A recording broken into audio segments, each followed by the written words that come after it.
ಯಾಕೆ ಅಳ್ತಿದ್ದೀರಾ? ಏನಿಲ್ಲ ದುರ್ಗಾ, ಬೆಂಕಿಯಲ್ಲಿ ಸುಟ್ಟು ಸತ್ತು ಹೋಗಿರೋ ಅಂಬಿಕಾ ಜ್ಞಾಪಕಕ್ಕೆ ಬಂದ್ರು. ತುಂಬಾ ಬೇಜಾರಾಗ್ತದೆ. ಪಾಪ ಅಲ್ವಾ? ಆ ವೇದನೆ, ಆ ನರಳಾಟ ಜ್ಞಾಪಕಕ್ಕೆ ಬಂದ್ರೆ ಸಂಕಟ ಆಗ್ತದೆ. ಹೌದು ದೇವಿ ಅವ್ರೆ, ಅದನ್ನೆಲ್ಲ ನೆನ್ಸ್ಕೊಂಡ್ರೆ ನನಗೂ ಒಂಥರ ನೋವಾಗುತ್ತೆ. ಅವ್ರ ಬಗ್ಗೆ ಕೇಳ್ದಾಗೆಲ್ಲ ಅವ್ರನ್ನ ಭೇಟಿ ಮಾಡೋಕ್ಕೆ ಒಂದು ಅವಕಾಶ ಸಿಕ್ಕಿದ್ರೆ ಎಷ್ಟು ಚೆನ್ನಾಗಿರೋದು ಅನ್ಸೋದು. ಈ ಮನೆಯವರೆಲ್ಲರೂ ಅವ್ರನ್ನ ತುಂಬಾ ನೆನಪಿಸ್ಕೊಳ್ತಾರೆ. ಅವ್ರ ದೈಹಿಕವಾಗಿ ಇಲ್ಲ ಅಂದ್ರೂ ಎಲ್ರ ಮನ್ಸಲ್ಲೂ ಅವ್ರಿಗೊಂದು ವಿಶೇಷವಾದ ಜಾಗ ಇದೆ. ಇದ್ರಲ್ಲೇ ಗೊತ್ತಾಗುತ್ತಲ್ವಾ ಅವ್ರು ಎಷ್ಟು ಒಳ್ಳೆಯವರು ಅಂತ. ದುರ್ಗಾ, ನಾವಿಬ್ರು ಅವಾಗ ಮಾತಾಡ್ಕೊಂಡ್ವಲ್ಲ, ಅದ್ ಜ್ಞಾಪಕ ಇದೆಯಾ? ಅದ್ರ ಬಗ್ಗೆ ಏನಾದರೂ ಯೋಚನೆ ಮಾಡಿದ್ಯಾ? ನೀನು ನಿನಗೆ ಬೀಳ್ತಿರೋ ಕನ್ಸ್ ಬಗ್ಗೆ, ಆ ಮನೆ ಬಗ್ಗೆ ಸತ್ಯ ಕಂಡುಹಿಡಿಬೇಕು. ಹೌದು ದೇವಿಯವ್ರೆ, ನೀವು ಹೇಳಿದ ನಿಜ. ನಾನು ಆ ಮನೆ ಬಗ್ಗೆ ತಿಳ್ಕೊಳ್ಳೋದಕ್ಕೆ ಪ್ರಯತ್ನ ಪಡಬೇಕು. ಆಗ್ಲೇನೆ ಈ ಕನಸು ನನಗೆ ಯಾಕೆ ಬೀಳ್ತಿದೆ, ಇದ್ರ ಅರ್ಥ ಏನು ಅಂತೆಲ್ಲ ನನಗೆ ಗೊತ್ತಾಗೋದು. ನಾನು ನಿರ್ಧಾರ ಮಾಡಿದ್ದೀನಿ. ಸತ್ಯ ಏನು ಅಂತ ನಾನು ತಿಳ್ಕೋತೀನಿ.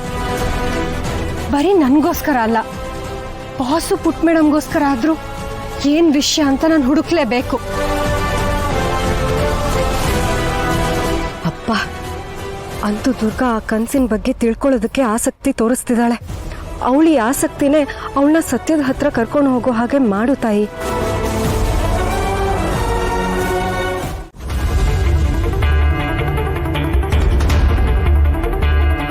ಏನು ಯೋಚನೆ ಮಾಡ್ತಿದ್ದೀರಾ?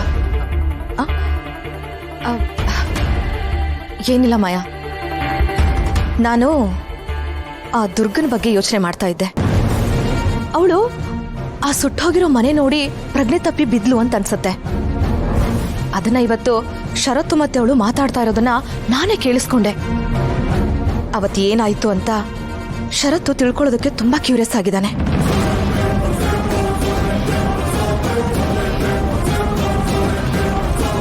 ನಮ್ ಶರತ್ತು ಅಂಬಿಕಾ ಮತ್ತೆ ಅವತ್ತು ನಡೆದ ಘಟನೆ ಬಗ್ಗೆ ತಿಳ್ಕೋಬೇಕು ಅಂತ ಪ್ರಯತ್ನ ಪಡ್ತಾ ಇದ್ದಾನೆ ಅಂತ ಅನಿಸ್ತಾ ಇದೆ. ಅದಕ್ಕೆ ಆ ದುರ್ಗಾ ಹೆಲ್ಪ್ ಮಾಡಿದ್ರು ಮಾಡ್ಬಿಡ್ತಾಳೆ. ಅಲ್ಲ, ಅದರಿಂದ ಅವಳಿಗೆ ಏನ್ ಲಾಭ ಇದೆ? ಇಲ್ದೇ ಇರೋ ವಿಷಯಕ್ಕೆ ಅವಳು ಯಾಕೆ ತಲೆ ಹಾಕ್ತಾಳೆ ಅಂತ. ಓವರ್ ಸ್ಮಾರ್ಟ್ ಹುಡುಗಿ ಅವಳು. ನೋ, ಶರತ್ಗೇನು ಗೊತ್ತಾಗಬಾರ್ದು. ಈಗಷ್ಟೇ ಮದುವೆ ಗೊತ್ತಾಗಿದೆ. ಈ ಸಮಯದಲ್ಲಿ ಏನೂ ಆಗಬಾರ್ದು. ಆ ದುರ್ಗನ್ಗೂ ಏನು ಸಿಗಬಾರ್ದು. ಸಿಗೋದು ಇಲ್ಲ.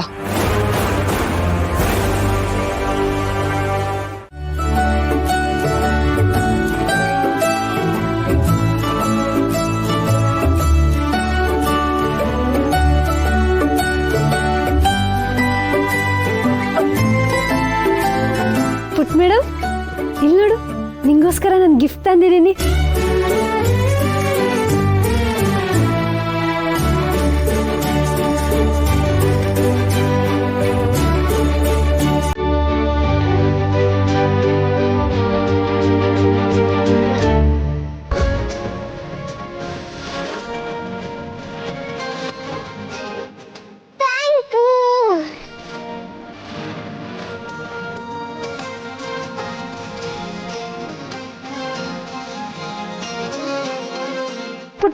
ಇರು, ಹುಷಾರು, ಕೈ ಹಿಡ್ಕೋ.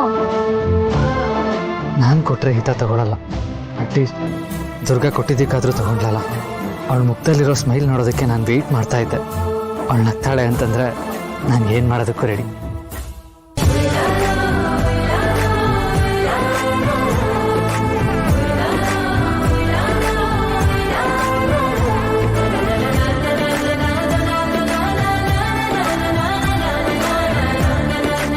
ಮೇಡಮ್ ಹುಷಾರು. ಈಗ ನೀನು ಆಟಾಡು. ನಾನಾ? ಬೇಡಪ್ಪ ಪುಟ್ ಮೇಡಮ್, ನನಗಿದೆಲ್ಲ ಬರಲ್ಲ. ಏನು ಆಗಲ್ಲ. ಪುಟ್ ಮೇಡಮ್, ನನ್ನ ಮಾತು ಕೇಳು. ಇದ್ರ ಮೇಲೆ ನಿಂತ್ಕೋ. ಆಯ್ತಿರು, ಕೈ ಕೊಡ್ತೀನಿ. ಆಯ್ತಿರು. ನೀ ನನಗೆ ಕೈ ಹಿಡ್ಕೋಬೇಕು.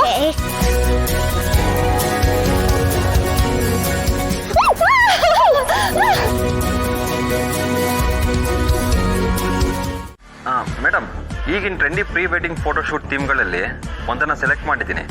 ಫೋಟೋಶೂಟ್ ಹೇಗಿರುತ್ತೆ ಅಂತ ನಿಮಗೆ ಅಲ್ಲೇ ಬಂದು ಎಕ್ಸ್ಪ್ಲೇನ್ ಮಾಡಿಬಿಡ್ತೀನಿ. ಈಗ ಆಲ್ರೆಡಿ ಟ್ರೆಂಡ್ ಆಗಿರೋದಕ್ಕಿಂತ ನನ್ನ ಶರತ್ ಫೋಟೋಶೂಟ್ ಹೊಸ ಟ್ರೆಂಡ್ನ ಕ್ರಿಯೇಟ್ ಮಾಡಬೇಕು. ಆ ಥರ ಫೋಟೋಶೂಟ್ ಮಾಡಿದ್ರೆ ಚೆನ್ನಾಗಿರುತ್ತೆ. And I want something unique. ಅಮ್ಮ, ಹಾಂ, ಈ ಪ್ರೀ ವೆಡ್ಡಿಂಗ್ ಫೋಟೋಶೂಟ್ ಎಲ್ಲ ಅಗತ್ಯ ಇದೆಯಾ?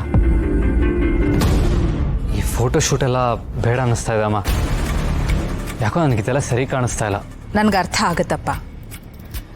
ಮದುವೆ ಕಾರ್ಯಗಳೆಲ್ಲ ಆದಷ್ಟು ಸಿಂಪಲ್ ಆಗಲಿ ಅಂತ ನೀನು ಎಕ್ಸ್ಪೆಕ್ಟ್ ಮಾಡ್ತೀಯ. ಆದರೆ ಮಾಯಾ, ಅವಳ ಬಗ್ಗೆನೂ ನೀನು ಯೋಚನೆ ಮಾಡಬೇಕಲ್ವಪ್ಪ. ಮಾಯಾ ಈ ಮದುವೆ ಬಗ್ಗೆ ಸಾಕಷ್ಟು ಕನಸುಗಳನ್ನ ಕಟ್ಕೊಂಡಿದ್ದಾಳೆ. ಅವಳಷ್ಟೇ ಅಲ್ಲ, ಜಗತ್ನಲ್ಲಿರೋ ಎಲ್ಲ ಹೆಣ್ಮಕ್ಳು ತಮ್ಮ ಮದುವೆ ಬಗ್ಗೆ ನೂರಾರು ಕನಸುಗಳನ್ನ ಕಟ್ಕೊಂಡಿರ್ತಾರೆ. ಆ್ಯಂಡ್ ಮೋರ್ ಓವರ್, ಮಾಯಾ ಈ ಫ್ಯಾಮಿಲಿಗೋಸ್ಕರ ಮದುವೆ ವಿಷಯದಲ್ಲಿ ಸಾಕಷ್ಟು ಅಡ್ಜಸ್ಟ್ ಮಾಡ್ಕೊಂಡಿದ್ದಾಳೆ ಶರತ್. ಅವಳು ಕೇಳ್ತಾ ಇರೋದು ಪ್ರೀ ವೆಡ್ ಶೂಟ್ ತಾನೆ. ಈ ಫೋಟೋಶೂಟಿಂದ ಮಾಯಂಗೆ ಸಂತೋಷ ಆಗುತ್ತೆ ಅನ್ನೋದಾದರೆ ಅವಳ ಸಂತೋಷನ ಹಾಳು ಮಾಡೋದು ಒಳ್ಳೇದಲ್ಲ ಅಲ್ವಪ್ಪ? ಅಮ್ಮ, ಹಾಗಲ್ಲ. ಆ್ಯಕ್ಚುಲಿ ಫ್ಯಾಕ್ಟ್ರಿಲಿ ಒಂದು ಇಂಪಾರ್ಟೆಂಟ್ ಮೀಟಿಂಗ್ ಇತ್ತು. ಬೇಕಾದರೆ ಈ ಫೋಟೋಶೂಟ್ನ ಇನ್ನೊಂದು ದಿನ ಪ್ಲ್ಯಾನ್ ಮಾಡ್ಬೋದಲ್ವಾ? ಶರತ್, ನಿನಗೆ ಅವಕಾಶ ಕೊಟ್ಟರೆ ಮದುವೆ ದಿನನೂ ಕೆಲಸ ಮಾಡ್ತಿರ್ತೀಯ ಅಲ್ವಾ? ಮದುವೆ ಹತ್ರ ಬರ್ತಿದೆ ಕಣೋ. ದಿನಕ್ಕೊಂದೊಂದು ಶಾಸ್ತ್ರಗಳು ಶುರುವಾಗತ್ತೆ. ಮದುವೆ ಶಾಸ್ತ್ರದ ಮಧ್ಯದಲ್ಲಿ ಫೋಟೋಶೂಟ್ ಮಾಡಿಸೋದು ಕಷ್ಟ ಆಗುತ್ತಲ್ವಾ ಶರತ್? ನೀನು ಮೀಟಿಂಗ್ನ ಇನ್ನೊಂದು ದಿವಸ ಇಟ್ಕೋ. ಇವತ್ತು ಇಡೀ ದಿನ ಮಾಯನ್ ಜೊತೆ ಪ್ರೀ ವೆಡ್ ಶೂಟ್ಗೆ ಹೋಗೋದು ಒಳ್ಳೇದು ಅಂತ ನನಗನ್ಸುತ್ತಪ್ಪ. ಏನು ಹೇಳ್ತೀಯಾ?